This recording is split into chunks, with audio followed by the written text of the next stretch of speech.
Hi, welcome to this evening's webinar. My name is Manuche Kiai, and we are going to talk about the extraction techniques for reducing trauma and damages to the surrounding tissue of the tooth. I hope that it will be helpful and rewarding for everybody. I would like to direct the thanks to Director Dental Group and Dental Tribune International for making this possible. Doing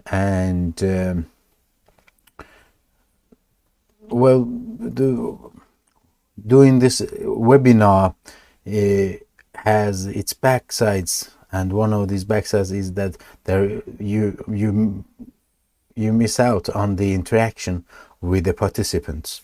But I hope I can keep this interesting for everybody. A little bit about myself. I graduated from University of Gothenburg in the year 2000.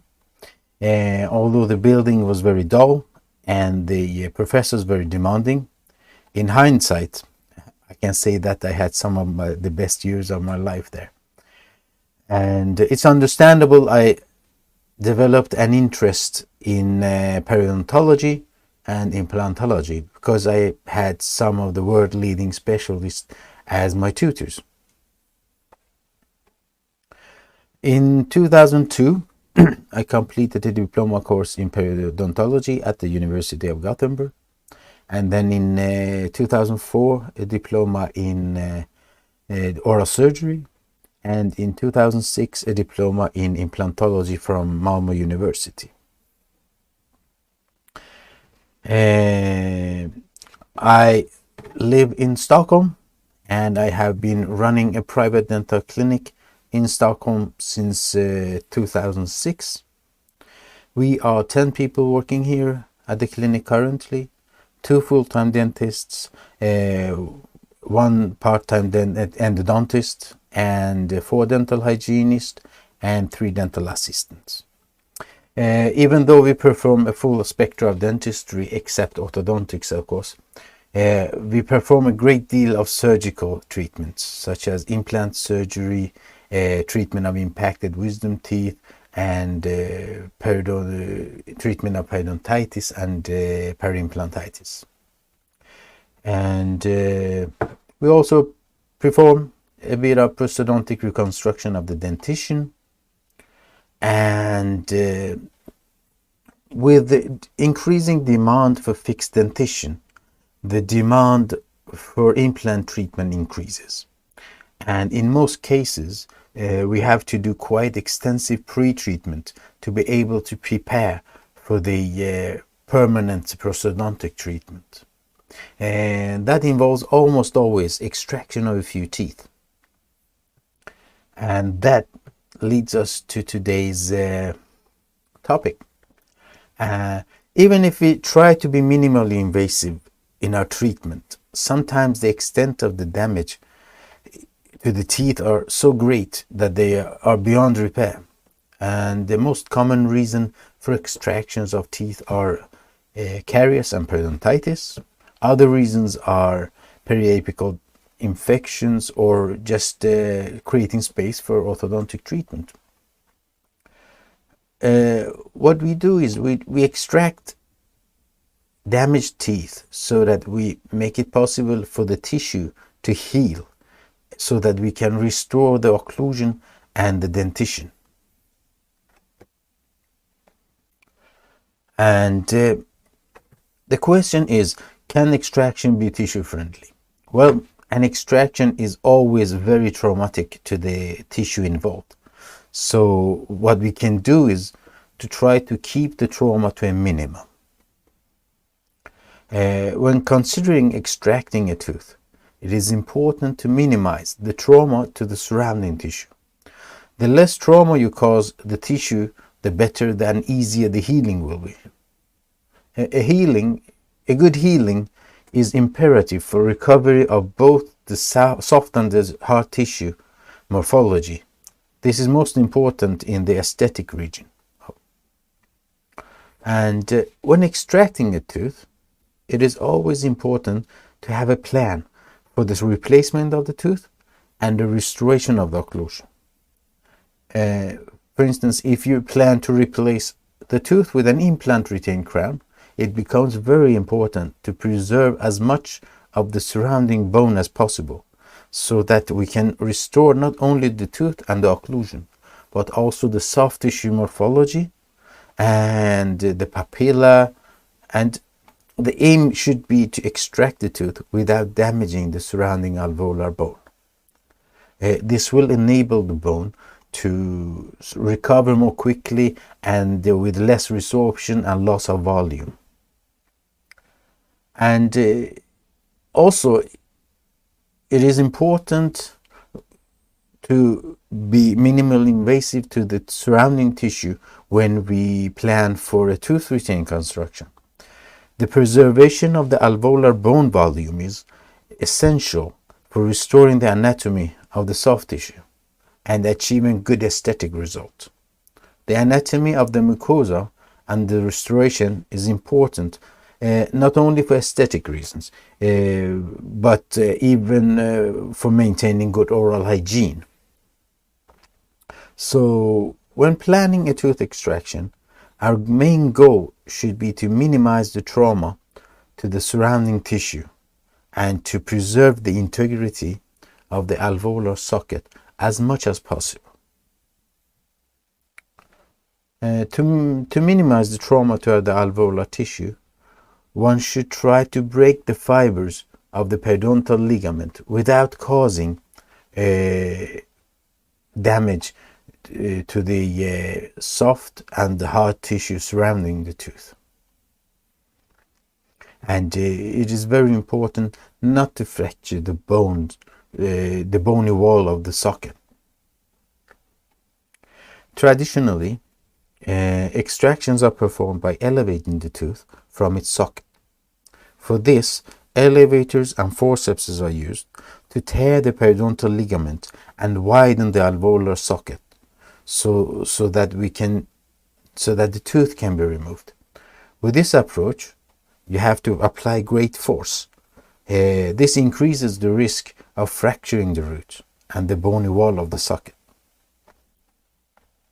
So, to be able to preserve the integrity of the alveolar socket, the use of periotomes are recommended.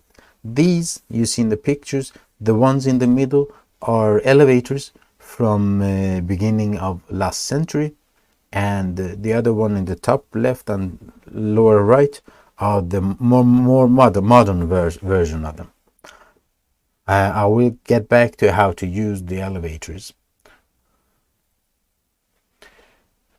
But to be able to preserve the integrity of the alveolar socket and to use, I recommend to everybody to use periotomes. A periotome is a sharp instrument that is used to penetrate the periodontal space and to cut the periodontal ligament so that the tooth will become loose and easily delivered from its socket. When using a periotome, we must understand the way this instrument is meant to be handled. Periotomes are sharp, and the edges of these instruments are therefore not strong enough to withstand the forces we apply when we elevate the tooth. So, when using a periotome, it is important to use it in a side-to-side movement along the surface of the root. This way, neither the bone surrounding the root nor the instrument will be damaged. If you manage to use a periotome in the right way, the use of great force to remove the tooth will not be needed.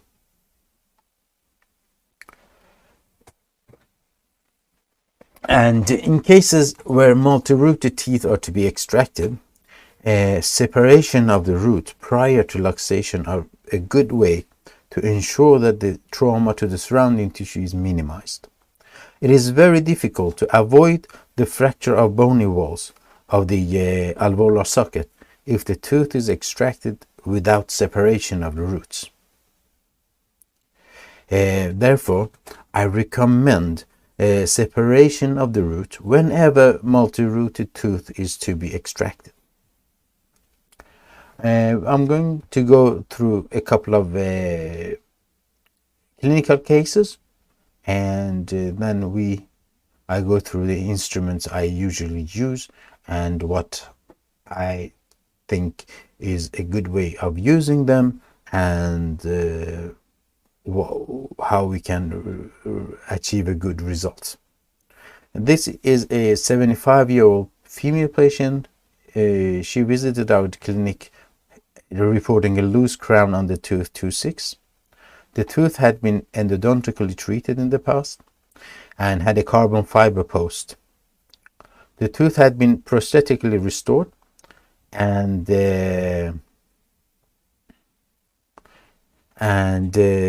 presented severe caries without early apical destruction or alteration. The patient had previously had a gold crown on the tooth. So the first thing we did, we assessed on the periapical X-ray that the tooth has curved roots and also diverging roots. Therefore, we planned to separate the roots to begin with. And then we started using the periotome, in this case Luxator P. It's dual edge with very sharp edges, and we luxate each root by itself, and we just use a side-to-side movement and cut further and further down, or in this case up in the periodontal space to cut the periodontal ligament. In this case I started with the mesiobuccal root and luxated. Then I changed to the palatal root, and I usually keep the root, even if the roots are luxated, I keep them in place. In this way you don't have a lot of bleeding, and you can see and work much more easily. And then I just kept luxating further into the periodontal space, and this enables the tooth the roots to become very loose. Then I changed to a broader straight Luxator P. It's I think a Luxator P1 straight blade, and I just kept luxating. When extracting teeth, patience is a very good virtue. If you have patience and work with a good method, usually you won't have any problems. But if you are impatient and lose your patience, you will apply a great force, and if you manage to break either the bony wall of the socket or the root, then the extraction of the tooth and the healing afterward will be much more difficult. After a while, the palatal root became loose, and I think in this case it just went into the aspirator while I was luxating it, and I kept luxating the mesiobuccal root, and as you see, after a while, when it becomes loose, it's easy for it to just be removed. And to remove loose teeth, you can, if the root is properly luxated, you can use a diamond coated pair of tweezers, or a root pick, or just a small forceps to get hold of the root. These roots are very slippery, so you need tweezers with good grip to be able to remove them. And if you use a good technique without applying great force, you will be able to keep the integrity of the alveolar socket, the interradicular bony septus, and even the soft tissue won't be very damaged. and this will ease the healing. In this case, it would have been possible to do a direct installation, but usually I prefer to wait for the healing to occur so that there is no risk for leaving any infections and you have a healthy bone to put your implant in. Next patient is a 76-year-old female patient. Visited our clinic for pain in the left maxilla. She had a fistula in the buccal gingiva between tooth 2.5 and 2.4. There were implants in position 2.3 and 2.4, and 2.5 was already crowned, and they had suffered from secondary decay, and that had been repaired. And a radiograph with a gutta-percha point showed that the fistula and the infection source was an apical destruction under tooth 2.5. And since there was an inflammatory process on the 2.5 apical, it deteriorates the prognosis, and it affects the implant adversely. So we decided to extract the tooth. Here you can see the occlusal view of it. You can see tooth 2.4 and 2.5, 2.3 and 2.4 with the implant screw retained implant construction, and then 2.5 has a crown. What I did was I used the dual edge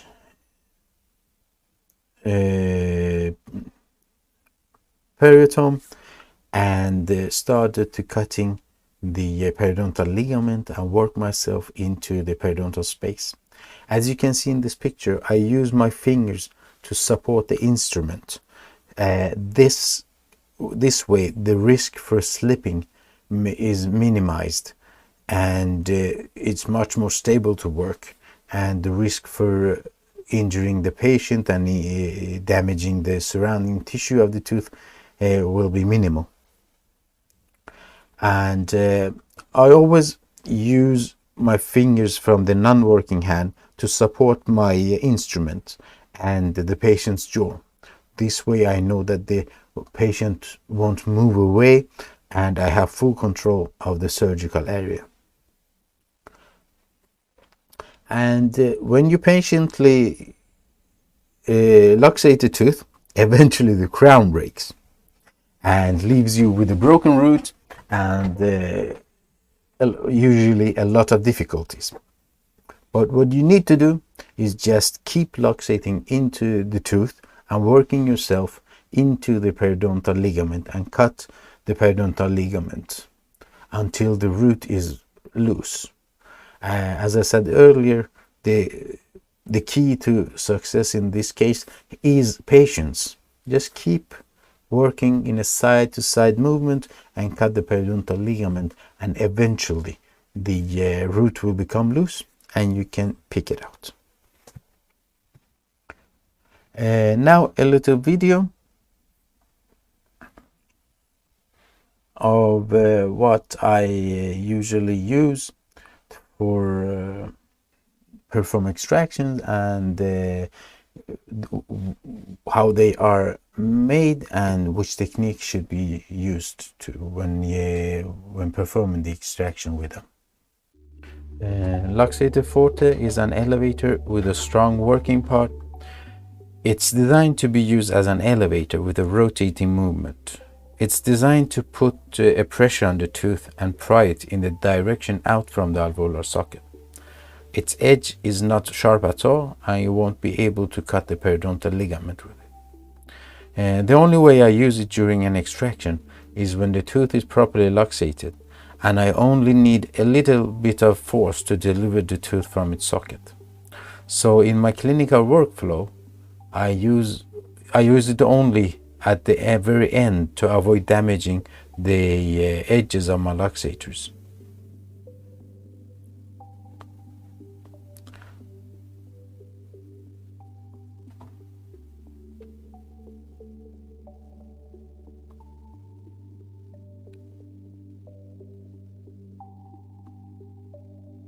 As you see, you just use a rotating movement and it pushes the tooth out from the alveolar socket.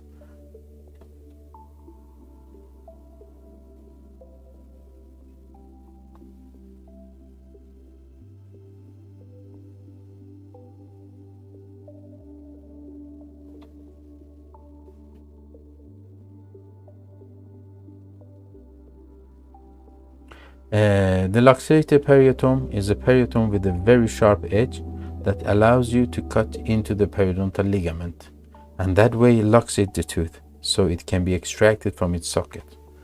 The edge of this instrument is very sharp and is not designed to be used as an elevator. So if you use it like an elevator, the edge will be damaged and lose its sharpness. And in time, there may even be fractures on the edge of the periotome. I recommend this grip so that you, when using your periotome, reduce the risk of slipping and injuring the patient. It's wise to use the non-working hand as a support when luxating the tooth.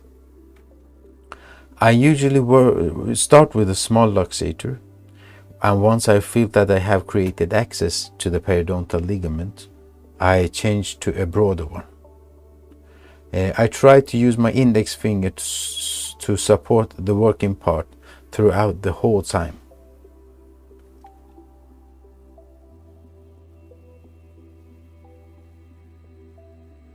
And my non-working hand, I always try to use it to stabilize the jaw, the patient, and that way reducing the risk of slipping and damaging the peripheral tissue of the tooth.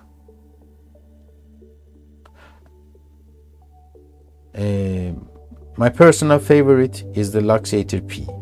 It's a very sharp periotome with a small handle that allows you to use a pen grip. This periotome is titanium coated and it can keep its sharpness for a long time. When using the Luxator P, you can use your fingers as support and minimize the risk of slipping and injuring the surrounding tissue and the patient. The technique is to use a side-to-side movement along the axis of the root and to progressively cut deeper and deeper into the periodontal space until the root is loose and you can easily remove the root. As you can see, I use a finger support and then move side to side and cut. It's a cutting movement. And when you have a pen grip, you can't put a large force on the tooth. There are different shape and angles to this instrument. This way you can use this periotome in different situations.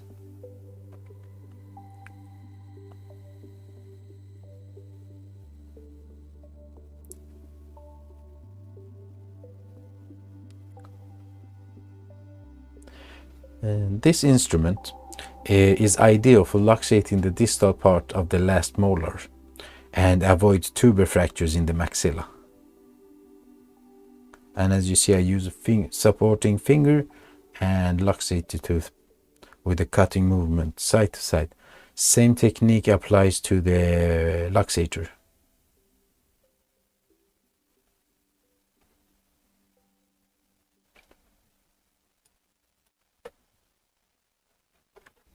Sometimes I use a periotome knife. It's a very thin blade.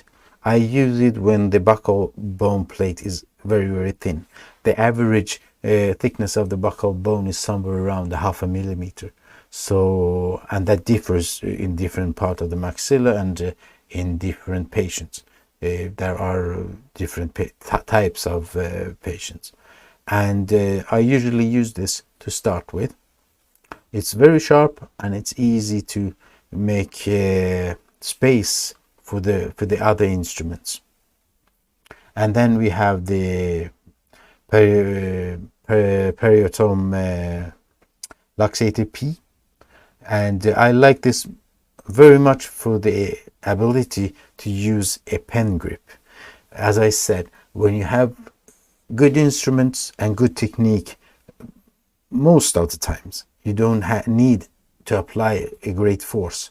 You just use the sharpness of these blades to cut the periodontal ligament, and once the periodontal ligament is loose, the tooth is very easily delivered. Sometimes if I want to apply a little bit of force and use a wider instrument, the luxator periodontal is a very good instrument to use. And the an elevator, I usually use an elevator only at the end when I need to apply a little bit of force to lift the root from its socket so I can get a good grip and lift it out. I hope that this has been informative for you, and that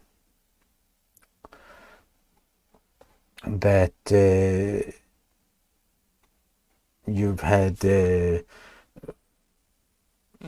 it has been rewarding for you. If there's any questions, please don't hesitate to ask. Thank you, everybody. Thank you for your patience.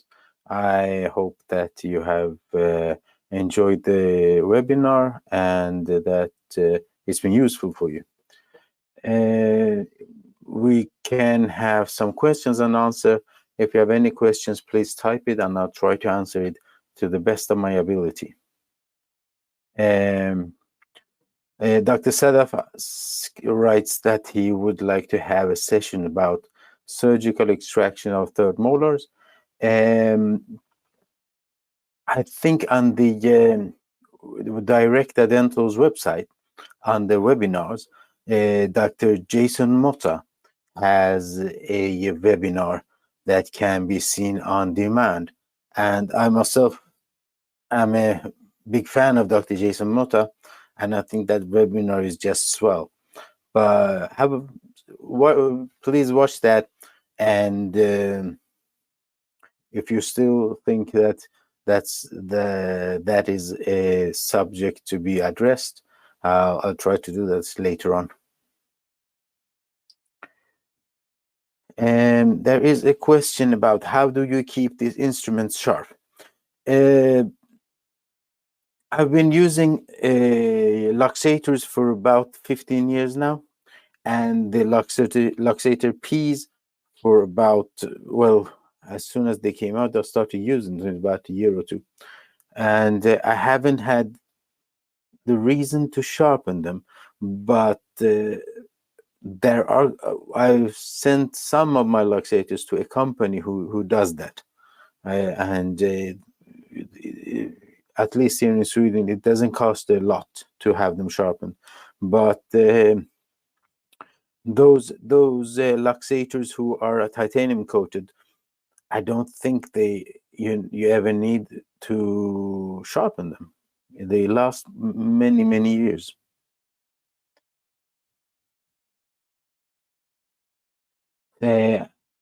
Dr. Afik asks if it's recommended to use traditional forceps.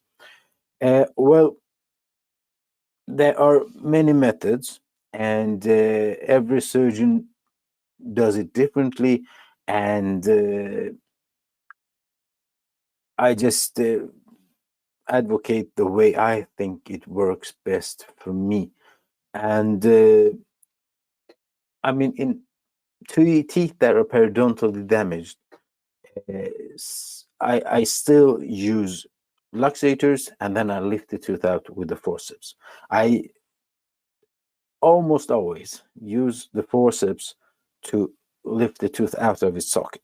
And the traditional bending forward and backward till you break all the periodontal ligament, that often ends up with a great deal of damage to the socket, and that disturbs the healing pretty much every time. And if you plan to do implant treatment afterwards, or even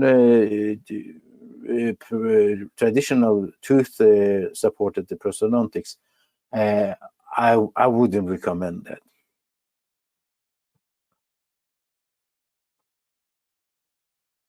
Um, there's a question, and it says, in case of accidental buccal plate fracture, what would be your management protocol?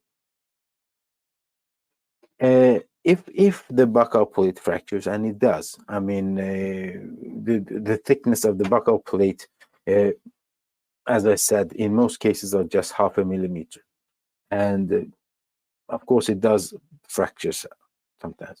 In cases where I plan to do implants and I really want to keep the volume of the alveolar socket, I use bone grafts. I quickly raise a flap, put the bone graft in, and then I suture it back. In some cases, I think it's Straumann that is. It's called the. Oh, come on! It's collagen and collagen. It's called collagen, and it's collagen, and it's quite dense. And if I remember correctly, it dissolves after 4 weeks or so. So it keeps the volume so that the mucosa doesn't collapse into the alveolar socket. But if I really want to keep the volume of the socket, I do raise a flap and put some bone graft in there. Currently, I use Xenogain from Noble. It's a bovine material. BIOS is very good as well.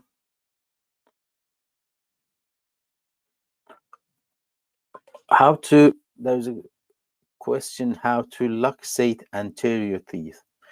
Anterior teeth, I go about just like any other root, really.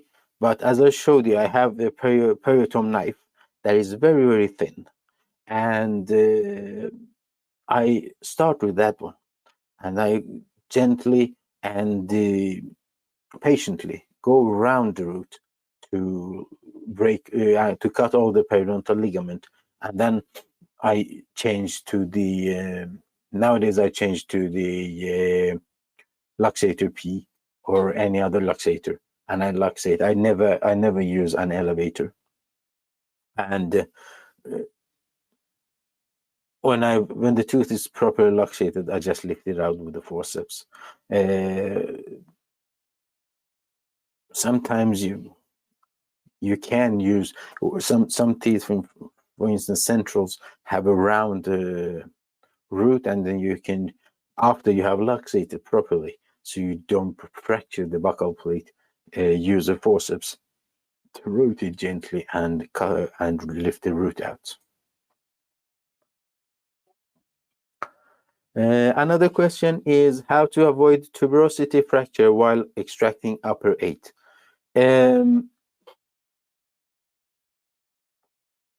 One of the reasons the tuber maxilla fractures is because we are not able to reach and luxate the distal part of the tooth, so that the periodontal ligament is still quite intact when we start to use a forceps to remove the tooth. And the tuberosity is quite thin and it breaks. I showed you in the video that the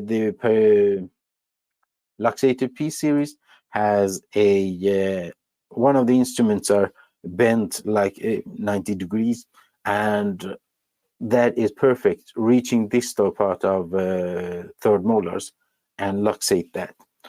And in most cases, if you luxate properly, the third molar just becomes very loose. And then again,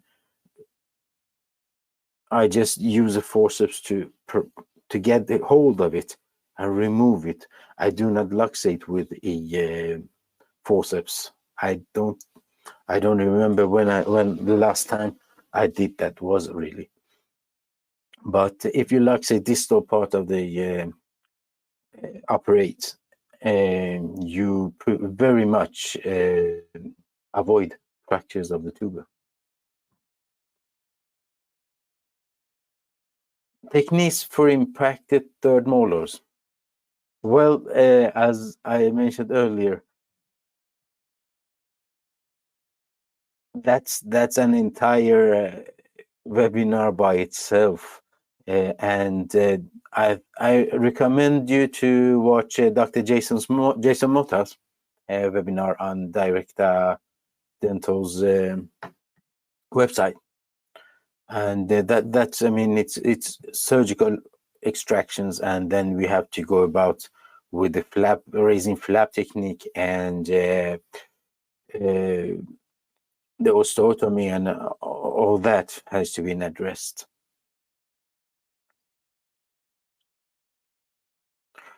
And another question: how effective is periostomy in ankylosed tooth? Oh, that's a tricky that's a tricky question. Uh, when you have an ankylose, the bone is fused to the root, and it's not attached by the periodontal ligament anymore. In those cases, well, if you want to do an extraction, you have to luxate it anyway. So ankylosed teeth are a tough subject to address, but if I would just go about as normal and try to luxate them, and if it doesn't work, then you have to do it surgically. Raise a flap and surgically try to remove the ankylosed root. I have another question. Have you ever used a physics forceps? Yes, and it's a very good thing. I've tried it, and I've been positively surprised. And but I don't think physics forceps is this one-step solution. I still think, for myself, I prefer to luxate the roots. But the physics forceps, sometimes you get surprised with the ease it removes the root. You just, even there, the key is patience. You have to be patient. You apply force in the right direction, and you just wait till the tooth pretty much pops up. How much force you apply on a periotome?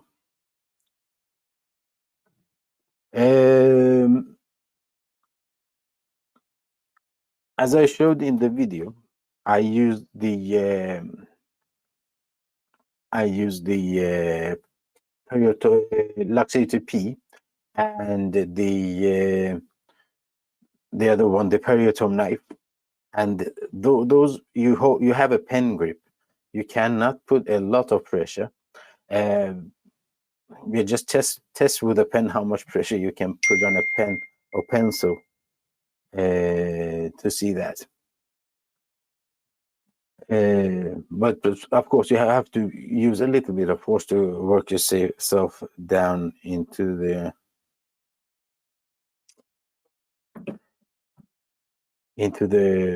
periodontal ligament.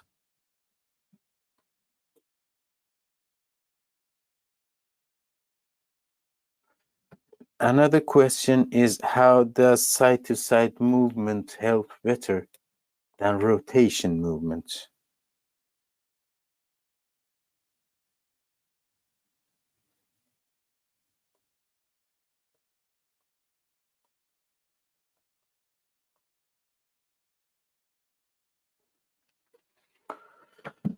I don't understand really, because you cannot use a rotating movement. Oh yeah, I think the question is, how does side-to-side movement when you cut the periodontal ligament helps better than the rotating movement of an elevator? the rotating movement of an elevator puts a lot of pressure on the bone, and that can damage the bony septas in the interradicular septas.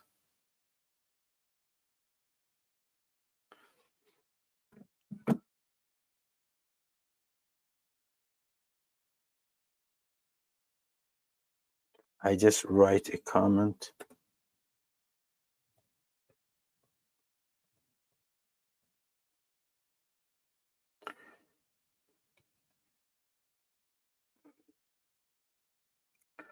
I try to use a periotome to be atraumatic. Please tell the technique to use periotome. Well, I hope that it was pretty much what I did for the luxated peas a periotome, or you mean the periotome knives? And well, I try to do that. But then again, if you use a periotome knife with a very, very thin blade, you need to do a side-to-side movement along the surface of the root and try to reach.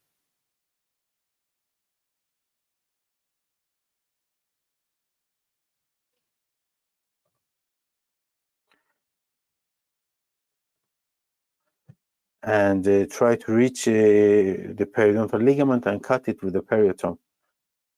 And just be patient, and the tooth will come loose. Hi, my name is Dr. Zand, and I have questions. Do you have any webinar about third molar extraction fully impacted? That I do not have, unfortunately, but as I said on the Director Dental's website, on the webinars, Dr. Jason Mota has a very good webinar about that.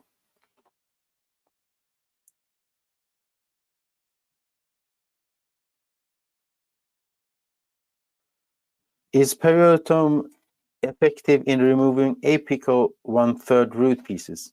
Yes.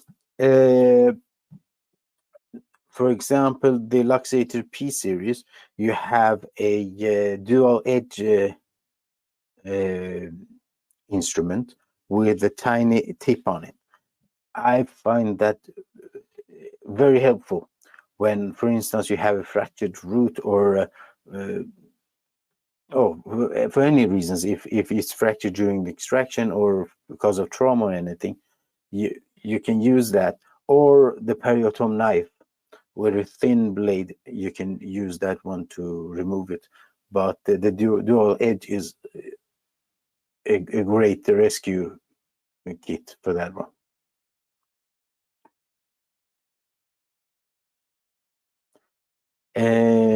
Which forceps do you use for molars once tooth is elevated?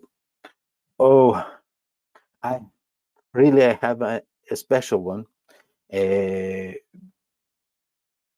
made by Swedish Dental, I think.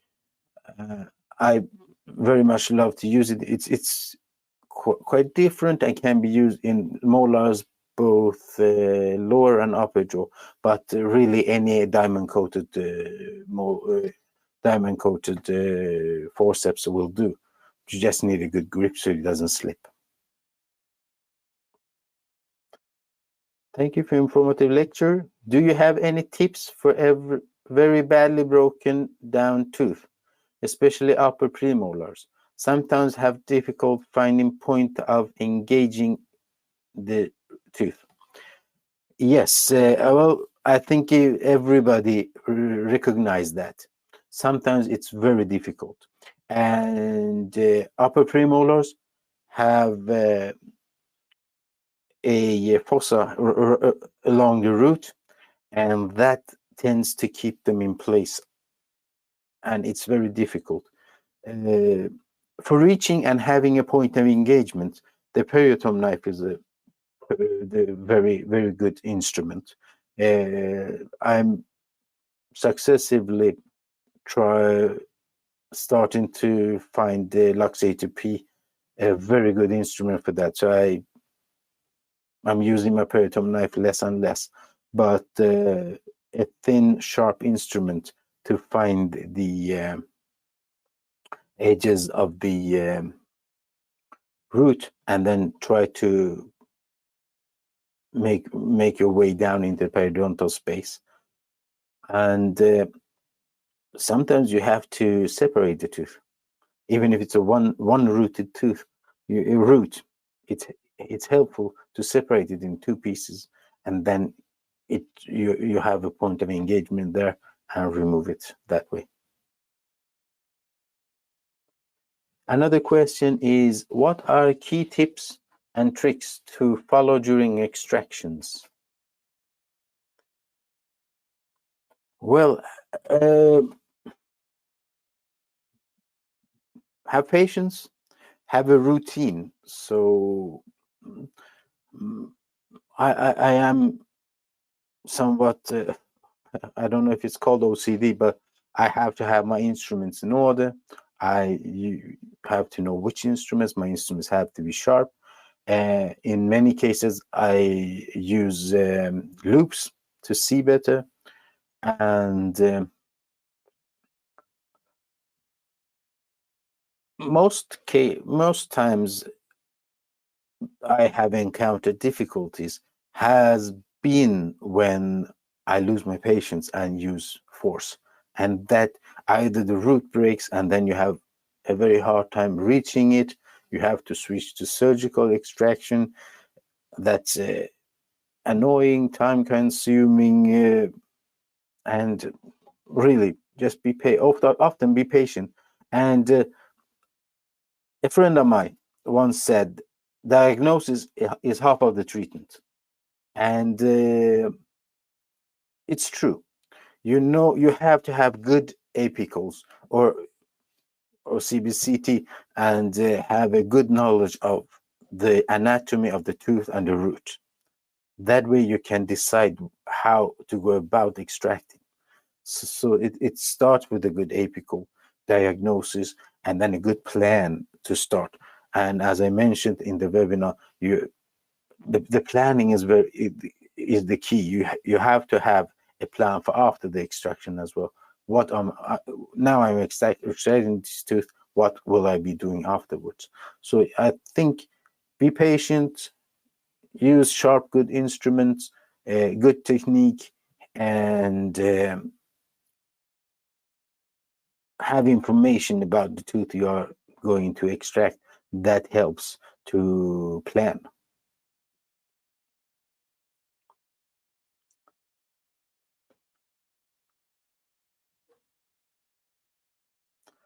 What is the average time needed for extraction using luxators? Oh, once the tooth is numbed, it usually takes about 10 minutes. The total time I book for a molar extraction is 40 minutes. And that includes we take the patient in, talk, give injection for anesthetics, and then do the extraction, and then post-operative information, and say goodbye. That rarely ever takes more than 40 minutes, but the extraction by itself takes about 10 minutes usually.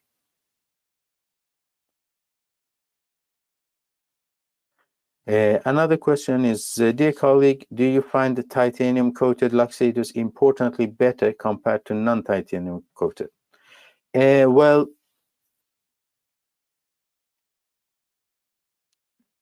the action is similar. The only thing is that with a non-coated titanium instruments I've used, after some years, you have some damages to the edges. The titanium coated are stronger and withstands more, and it lasts better. So you really don't need the sharpening part. And as I said, I have used my instruments for about 10-15 years. So, and I mean, it's a good period if an instrument keeps its sharpness. Any tips on removing middle third or apical third of fractured roots?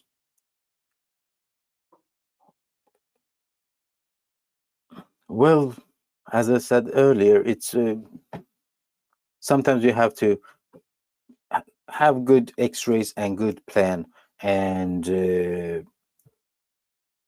sometimes you have to do surgical extractions. That's the way it is. But sometimes, if you can reach down into the socket, then a sharp periotome or periotome knife to make an engagement point, and then use your luxator to luxate it, and eventually it will come loose. Sometimes what sometimes the tooth is broken and the buccal wall, it goes up along the buccal or lingual wall. You won't be able to see that, and you keep luxating and nothing happens. So I usually try to find a point of engagement further up in the socket, and if that is the case, then the tooth will become loose quite immediately. Which is the best luxator for impacted wisdom teeth? Oh, that is a whole different scenario.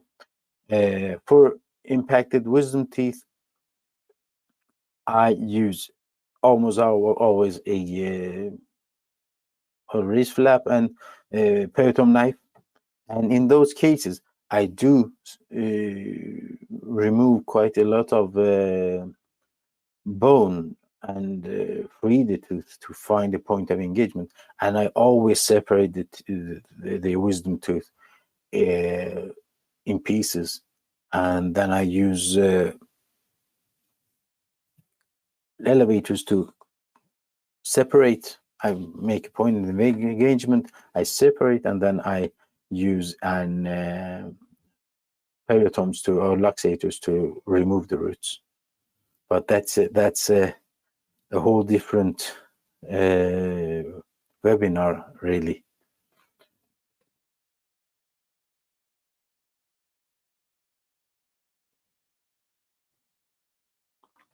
Do you recommend to place gel foam or surgical after extraction for diabetic or patients taking blood thinner? I think it's a good idea.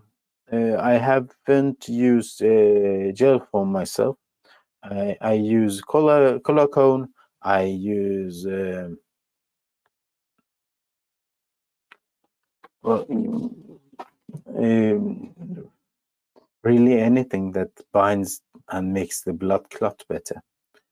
And Surgicel is very good, yes.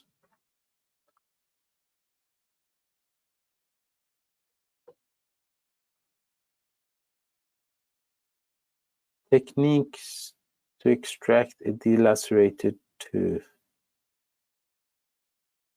I really don't know what to say about that. In case of sinus perforations, how do you manage small versus large perforations? Dr. Max Zand.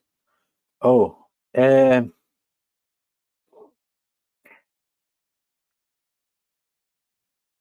case of sinus perforations, I do almost always raise the flap and try to seal the socket. Sometimes I use like colocone inside to have a stable blood clot, but almost always I raise the flap, and it is a little bit time consuming, but I think it is rewarding at the end. Thank you for your nice lecture. I'm wondering if you can give me a practical point for successful extraction, the long route like upper canine, to reduce the risk of buccal plate fractures. Oh, the upper canines are tricky. Sometimes the buccal bone plate is very thin, and even there you have to be patient, and really in those cases you really have to avoid uh, forth and back movements, and work your way down into the in the periapical space and cut the periodontal ligament. If you keep doing that and give it time, sooner or later the root will become loose, and it will be easily extracted. But if you start using the movement forth and back, the buccal root is bound to break, and well, you, especially if you're planning for implant treatment, that's not a good thing. And if you do break the buccal plate, uh, you have to. It's a good thing to manage it right then, and maybe raise a flap, put a bone graft in, or something to support the blood clot, so that you have so it heals better, and the bone has time to regenerate.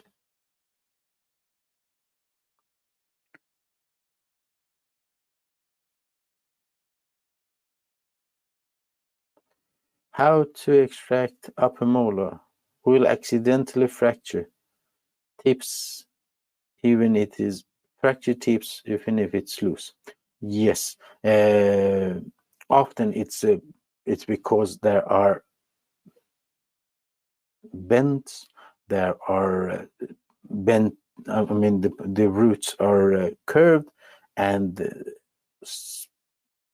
the other day I tried to remove a upper premolar, two upper premolars, 1424, on a quite young patient for orthodontic treatment, and he had three roots.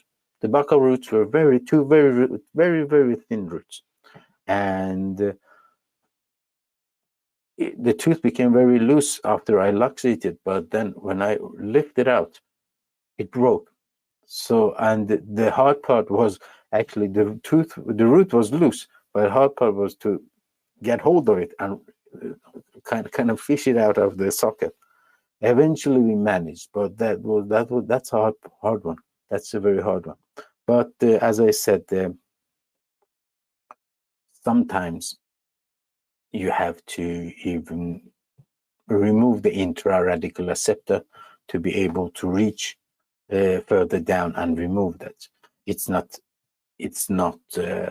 ideal, but sometimes we need to do that in order to reach and remove the part of the root that is left inside the socket.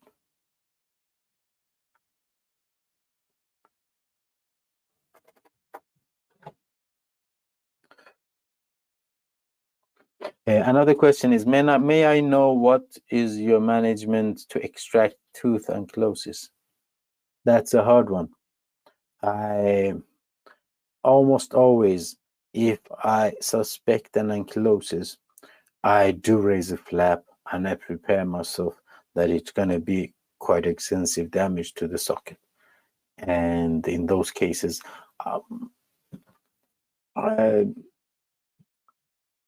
the extraction technique is similar. Sometimes I have to remove bone to be able to remove the roots, because when it's fused to the bone, you really can't do much to extract it without removing the fused part. And it's not an easy extraction, and it's hardly ever going to be very beautiful. But if you manage it afterwards with bone graft and I mean razor flap, do sometimes it's better to start with a surgical treatment and razor flap, and then you notice that that this was easily removed. It's better to do that way than to start elevating or luxating, and then after half an hour realize that now we have to do surgical treatments. It's then you have a much harder situation to manage. How about motorized periotome? Dr. Natwani. The only motorized periotome I know is the Luxator LX, it's called. It's like a handpiece that moves forth and back. I've used that quite extensively for a period. It's quite impressive, but it's a lot of vibrations on the fingertips. So I felt a bit of numbness on my fingertips afterwards. One patient said it felt like putting your head inside the beehive, and but it does work. It works itself. I mean, the instruments, the tips you put on there are very sharp. I mean, you have to be, when you put the luxator tip on, you have to be careful so you don't cut yourself. And it works beautifully into the periodontal space, but I think it's the vibrations was the cause for me not to stop using that. I didn't like that. But otherwise, the thought and it does work very nicely.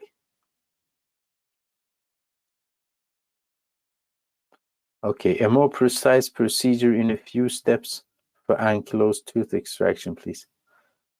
Really, I don't think we have time for that. Maybe we'll have another webinar for that. So I think it's a bit, it's, as I said, it's a very tricky questions, and I think if I'm going to address that, I would like to have time, quite a lot of time, to show and do and explain. So I'm sorry.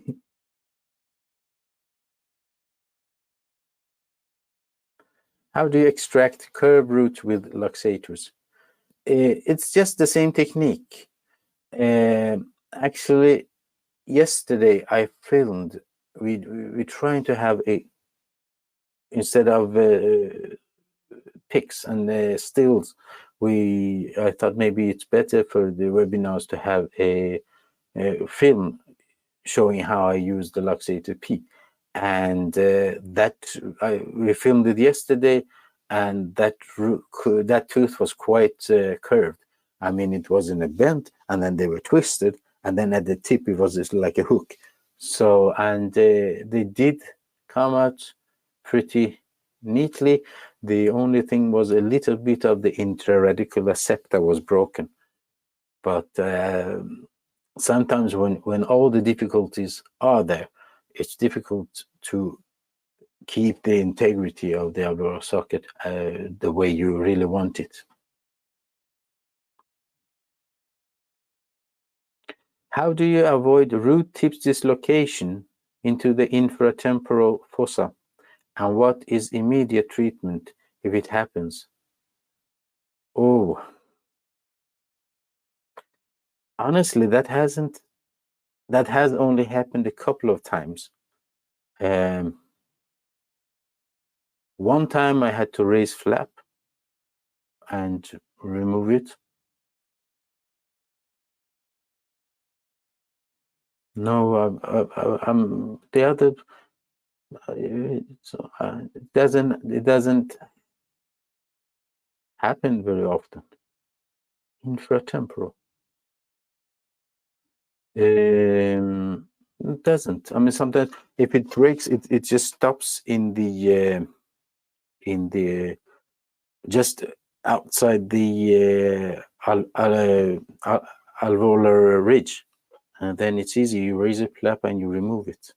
So I have never managed to put the root that far up.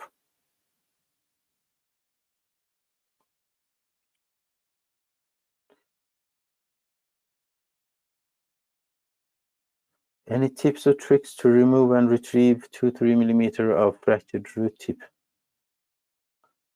Well, I think I have addressed that. Just a very good periotome knife and patients and then see if you need to remove some of the surrounding alveolar bone to free if there is a like a hook in the root or any anatomy that keeps the root into place.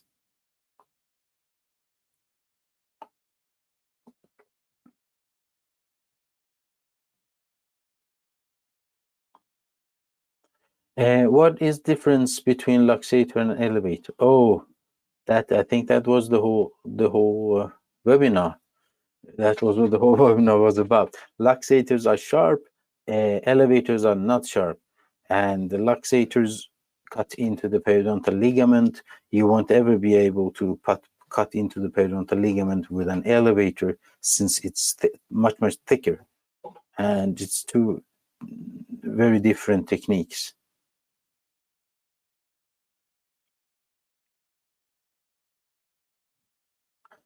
Thank you for your informative lecture. What is your management after an extraction when there is a lot of granulation tissue inside the socket? Do you remove all the granulation tissue? Thank you, Anonymous. Yes, I do. I always have. I always clean the whole socket. I do not ever leave granulation tissues. There is a risk for complications, residual cysts, and all of that. And that is easily avoided just by cleaning and removing all the granulation tissue. That has to be done. I mean, I rinse the socket with saline. I remove all the small bits and fragments of bone or root and granulation tissue. I always want a good fresh bleeding into clean socket.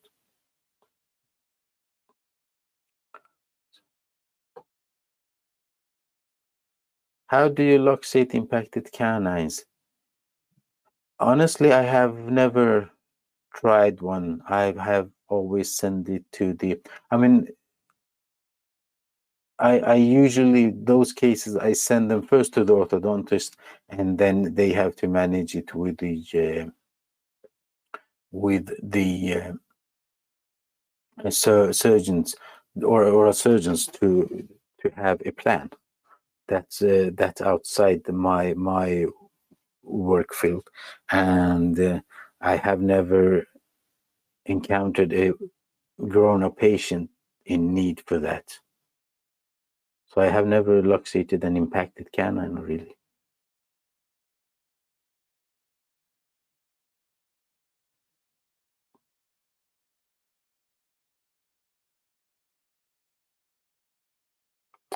Any more questions?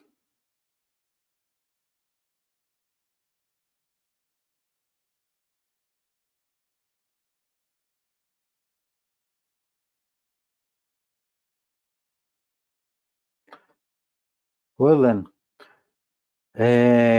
thank you for your attention, and I hope that it has been helpful for everybody. And I wish you a very good evening, and I hope you all have a good night. Thank you very much.